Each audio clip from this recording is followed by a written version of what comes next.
দ্বাদশ শ্রেণীর বাণিজ্য শাখার ছাত্রছাত্রীদের উদ্দেশ্যে হিসাব শাস্ত্রের বিভিন্ন অধ্যায় ভিত্তিক এমসিকিউ এবং এসএকিউ এর কিছু গুরুত্বপূর্ণ আলোচনা।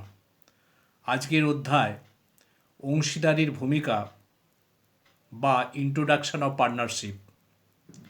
এই অধ্যায় থেকে গুরুত্বপূর্ণ কিছু এমসিকিউ আমি তোমাদের উদ্দেশ্যে আলোচনা করে দিচ্ছি, তোমরা শোনো অথবা খাতায় তুলে নাও। প্রথম, ভারতে অংশীদারি আইন প্রবর্তিত হয়। অপশানগুলি হল 1922 সালে, 1932 সালে, 1936 সালে, 1942 সালে। সঠিক অপশানটি হল 1932 সালে। পরবর্তী প্রশ্ন, অংশীদারি প্রতিষ্ঠানের মূল ভিত্তি কী? সম্ভাব্য উত্তরগুলি হল অংশীদারি আইন, অংশীদারি চুক্তি, অংশীদারি সংবিধান এবং 4 নম্বর অপশন হচ্ছে কোনোটিই নয়। সঠিক উত্তর হলো অংশীদারি চুক্তি। পরের প্রশ্ন, অংশীদারি প্রতিষ্ঠানের ন্যূনতম সদস্য সংখ্যা কত? অপশানগুলি হলো 2 জন, 3 জন, 4 জন এবং 5 জন। সঠিক অপশান হলো 2 জন। পরবর্তী প্রশ্ন, ব্যাংকিং অংশীদারি প্রতিষ্ঠানের সর্বোচ্চ সদস্য সংখ্যা কত? অপশানগুলি হলো 8 জন, 10 জন, 12 জন এবং 15 জন। সঠিক অপশান হলো 10 জন। পরবর্তী প্রশ্ন, অব্যাংকিং অংশীদারি প্রতিষ্ঠানের সর্বোচ্চ সদস্য সংখ্যা কত? অপশানগুলি হলো 18 জন, 19 জন, 20 জন এবং 21 জন। সঠিক অপশান হলো 20 জন। পরবর্তী প্রশ্ন, অংশীদারি আইন অনুসারে কোনো অংশীদার কর্তৃক প্রদত্ত ঋণের উপর বার্ষিক সুদের হার কত?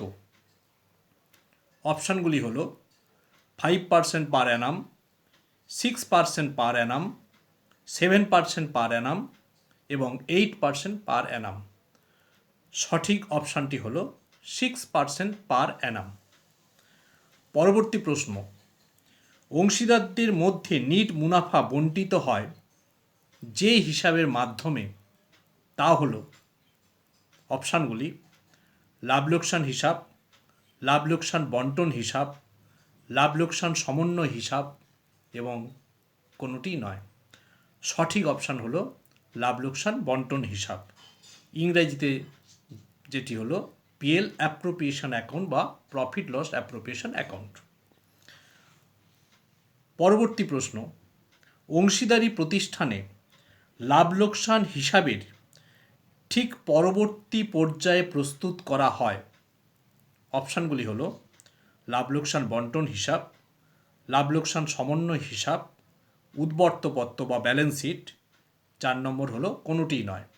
অর্থাৎ এখানে প্রশ্নটা হচ্ছে অংশীদারি প্রতিষ্ঠানে লাভ লোকসান হিসাবের ঠিক পরেই কোন হিসাবটি তৈরি করা হয়। এখানে সঠিক অপশান হলো লাভ লোকসান বন্টন হিসাব বা প্রফিট লস অ্যাপ্রোপ্রিয়েশন অ্যাকাউন্ট।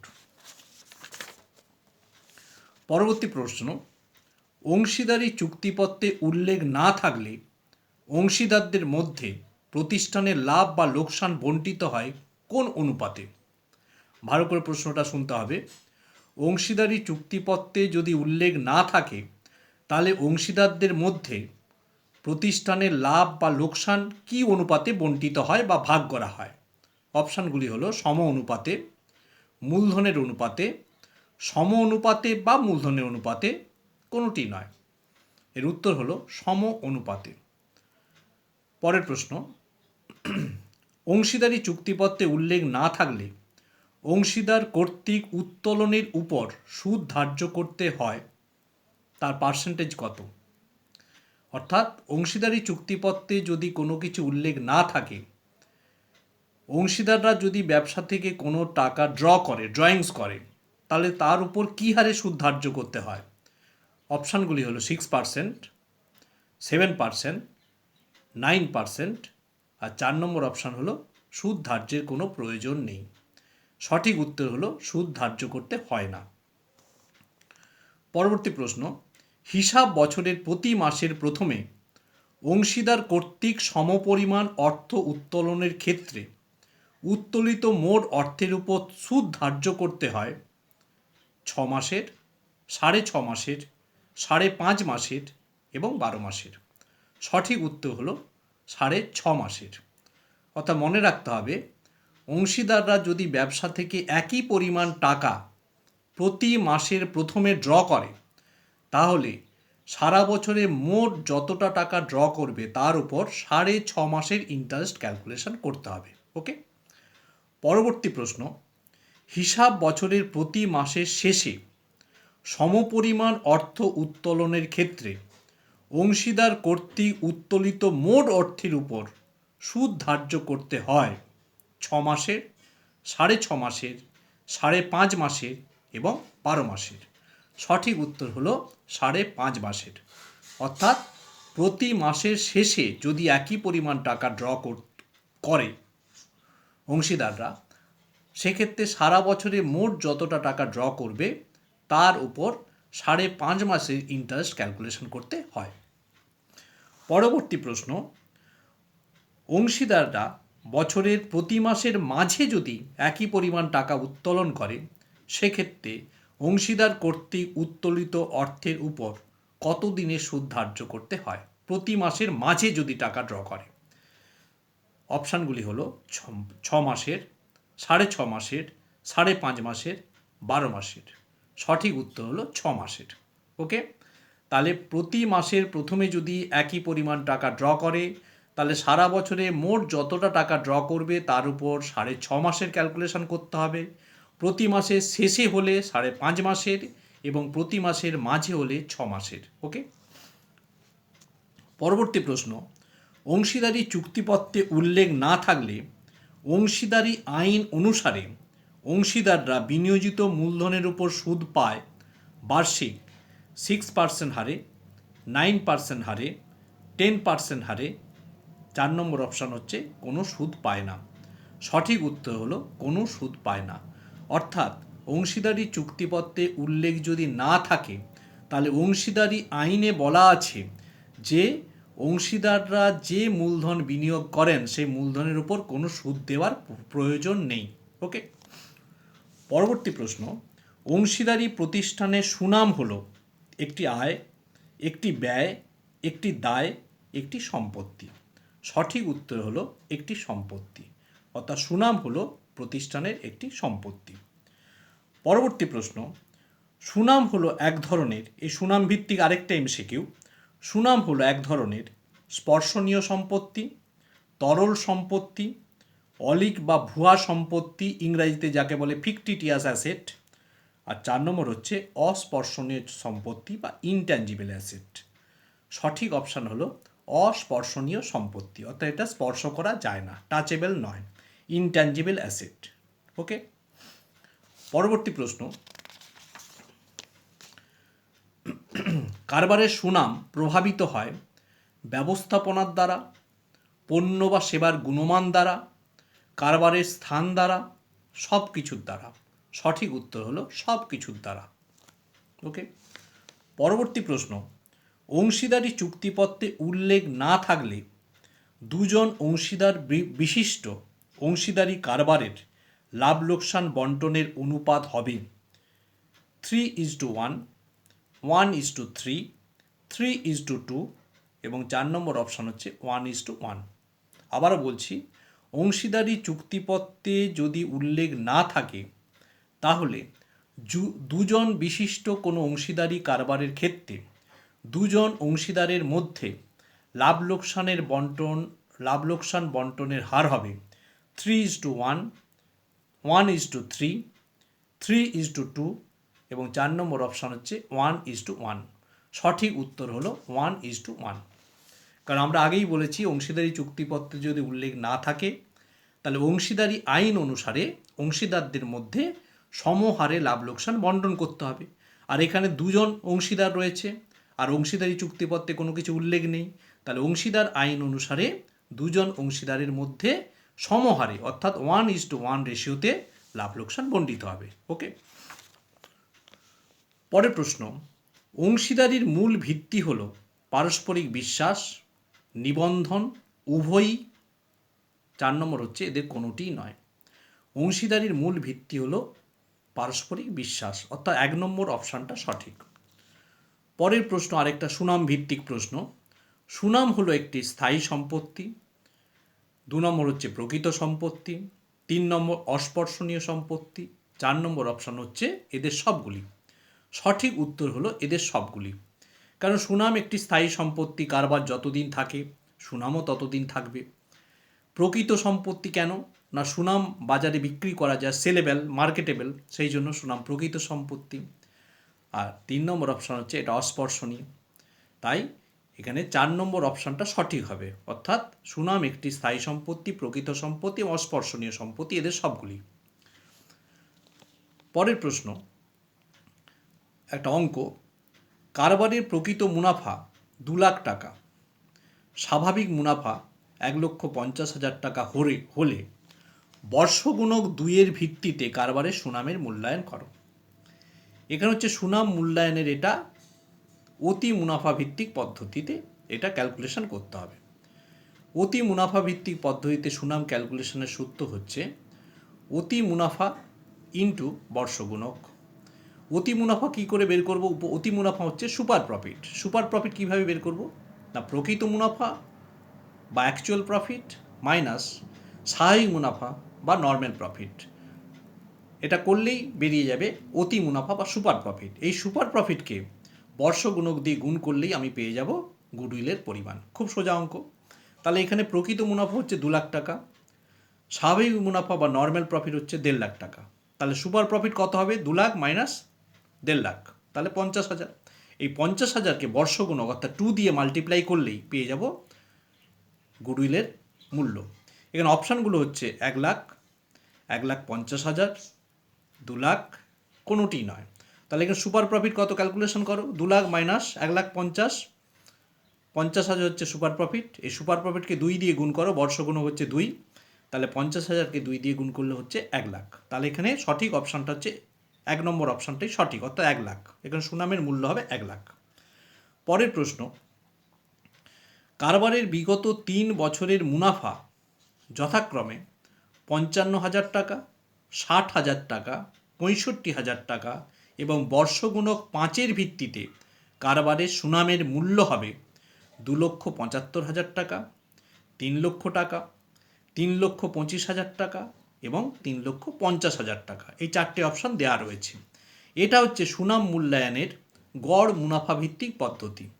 এই পদ্ধতিতে সুনামের মূল্যায়ন করার পদ্ধতিটা হলো যত বছরের মুনাফা দেয়া থাকবে তার গড় ক্যালকুলেশন করতে হবে।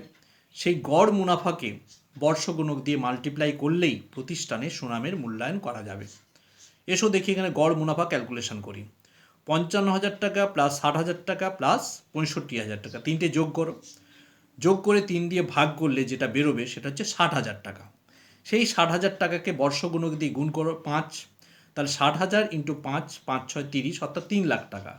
এখানে সুনামের মূল্য হবে 3 লাখ টাকা। ওকে, তাহলে যত বছরের প্রফিট দেওয়া থাকবে সেই প্রফিটের গড় নির্ধারণ করে সেই গড় ভ্যালুকে বর্ষগুণক দিয়ে মাল্টিপ্লাই করলেই পাওয়া যাবে সুনামের মূল্যায়ন। ওকে, পরের প্রশ্ন হচ্ছে কারবারের বিনিয়োজিত মূলধনের পরিমাণ 5 লক্ষ টাকা, প্রকৃত মুনাফার হার এবং স্বাভাবিক মুনাফার হার যথাক্রমে 15% এবং 12% হলে অতি মুনাফা কত হবে? আমরা জানি প্রকৃত মুনাফা মাইনাস স্বাভাবিক মুনাফা হচ্ছে অতি মুনাফা। এখানে প্রকৃত মুনাফার পরিমাণ দিয়েছে 15%, স্বাভাবিক মুনাফার পরিমাণ দিয়েছে 12%। তাহলে অতি মুনাফা কত হবে? 15% মাইনাস 12%, দ্যাট ইজ 3%। তাহলে এই ক্যাপিটালের উপর 3% চার্জ করলেই আমি অতি মুনাফার পরিমাণটা পেয়ে যাব। এর অপশানগুলো ছিল 12,500, 15,000, 17,500 এবং 20,000। তাহলে এখানে অতি মুনাফার হার হচ্ছে 3%, 5 লাখের উপর 3% চার্জ করো, তাহলে 15,000 টাকা বেরোবে। তাহলে সঠিক অপশান হবে 15,000 টাকা। এটা দুভাবে বের করা যায়। এক হচ্ছে ক্যাপিটালের উপর 5 লাখের উপর 15% চার্জ করো, প্রথমে বেরিয়ে আসবে প্রকৃত মুনাফা, তারপর 12% চার্জ করে আসবে স্বাভাবিক মুনাফা। এবার প্রকৃত মুনাফা থেকে স্বাভাবিক মুনাফা বাদ দিলেই হয়ে যাবে অতি মুনাফা বা সুপার প্রফিট। এইভাবেও বের করতে পারো, অথবা 15% থেকে 12% বাদ দিলে আসবে 3%। সেই 3% হচ্ছে সুপার প্রফিটের হার। সেই 3% ক্যাপিটালের উপর চার্জ করলেও সুপার প্রফিট পাওয়া যাবে। একইভাবে একই উত্তর আসবে দুটোর ক্ষেত্রে। ওকে, পরবর্তী প্রশ্ন। এবারে একজন অংশীদার প্রতি মাসের শুরুতে ব্যবসা থেকে 1,000 টাকা উত্তোলন করেছেন।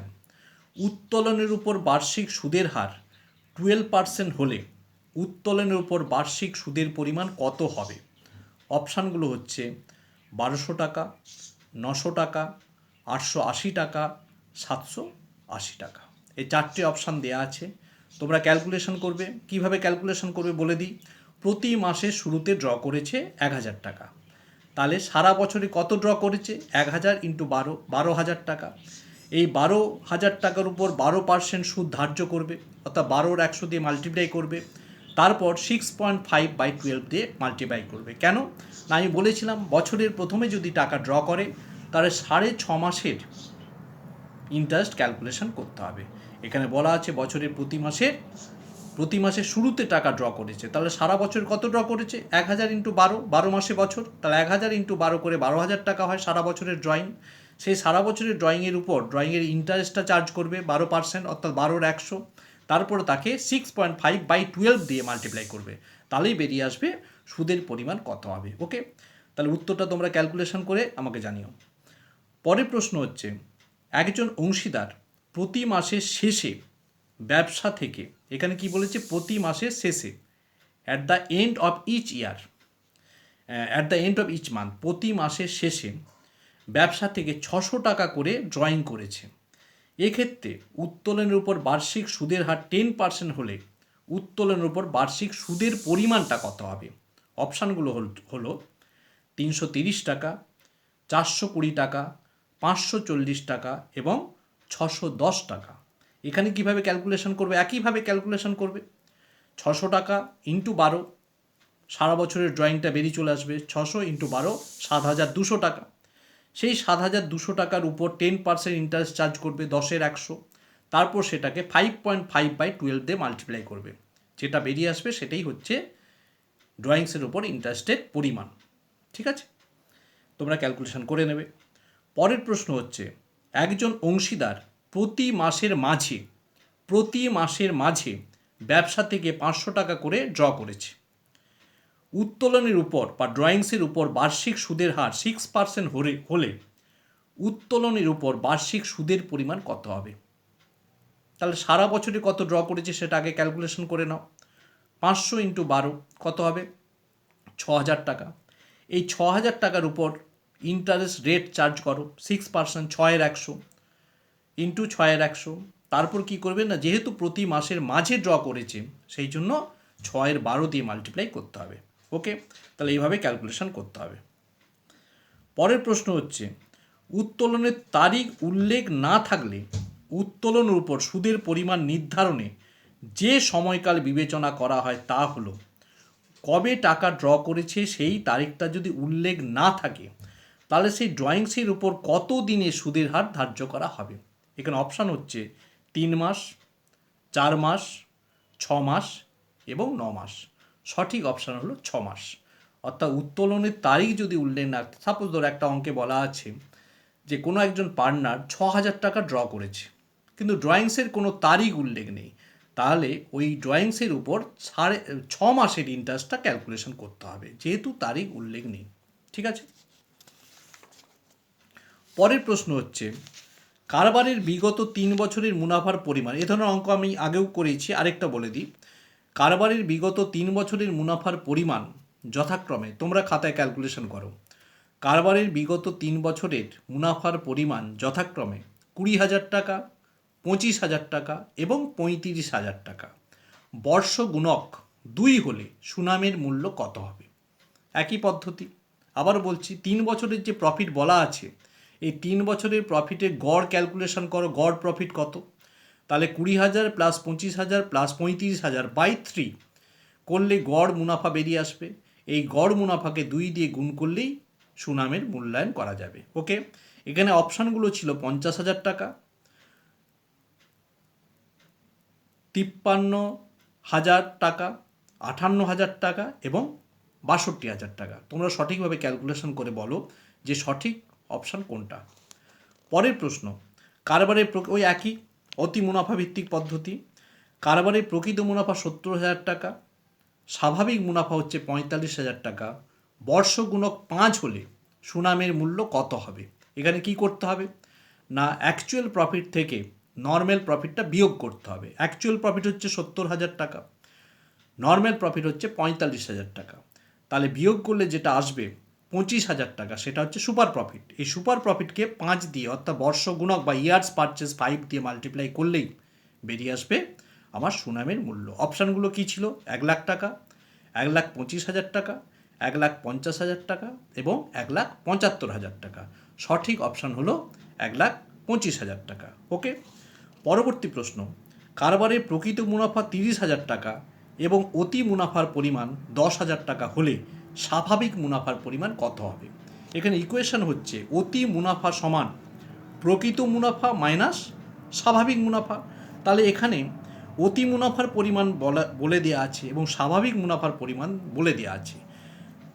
তাহলে তোমাদের প্রকৃত মুনাফার জায়গাটা এক্স ধরলেই ক্যালকুলেশনটা চলে আসবে। সমীকরণটা হচ্ছে অতি মুনাফা অর্থাৎ super profit equal to actual profit minus normal profit.